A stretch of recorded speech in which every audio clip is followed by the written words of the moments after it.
നിസ്കരിക്കാൻ വേണ്ടി നിന്ന് കഴിഞ്ഞാൽ അവിടെ ചില സുന്നത്തുകളുണ്ട്. അതിൽപ്പെട്ടതാണ് നമ്മൾ ആദ്യം ചെയ്യുന്ന കാര്യം എന്താണ്? നിസ്കാരത്തിൽ ആദ്യത്തെ അമൽ എന്താണ്?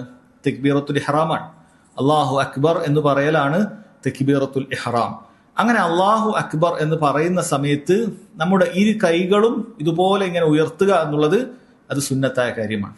ഇരു കൈകളും ഉയർത്തേണ്ടതുണ്ട്. ആ ഇരു കൈകളും എത്രയാണ് ഉയർത്തേണ്ടത്? ചില ഹദീസുകളിൽ നമ്മളെ മൻകിബിന്, നമ്മുടെ ഷോൾഡറിന്റെ ഒപ്പമുള്ള ലെവലിൽ ഉയർത്തിയാൽ മതി. അത് നമ്മൾ ഇങ്ങനെ ഉയർത്തിയാൽ ആ സുന്നത്ത് കിട്ടി. ഈ രൂപത്തിൽ നമ്മൾ കൈ കെട്ടിയിട്ട് ഇങ്ങനെ ഉയർത്തുന്ന സമയം ഇങ്ങനെ ഉയർത്തി നമ്മൾ കൈ കെട്ടുകയാണെങ്കിൽ നമുക്ക് ആ സുന്നത്ത് കിട്ടി.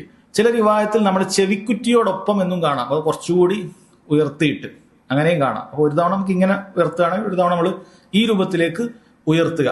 ഉയർത്തുന്ന സമയത്ത് നമ്മൾ വിരലുകൾ ഇങ്ങനെയല്ല, മറിച്ച് കൈകൾ ചേർത്തിട്ടാണ് നമ്മൾ ചെയ്യേണ്ടത്. കൈകൾ ചേർത്ത് പിടിച്ചിട്ടാണ് നമ്മൾ ഉയർത്തുക. നമ്മൾ ഇങ്ങനെ ഉയർത്തുകയല്ല, മറിച്ച് കൈകൾ ചേർത്ത് പിടിക്കും. അതുപോലെ കിബിലക്ക് നേരെ ആക്കിയിട്ട് എങ്ങനെയാണ് നമ്മൾ പിടിക്കുക?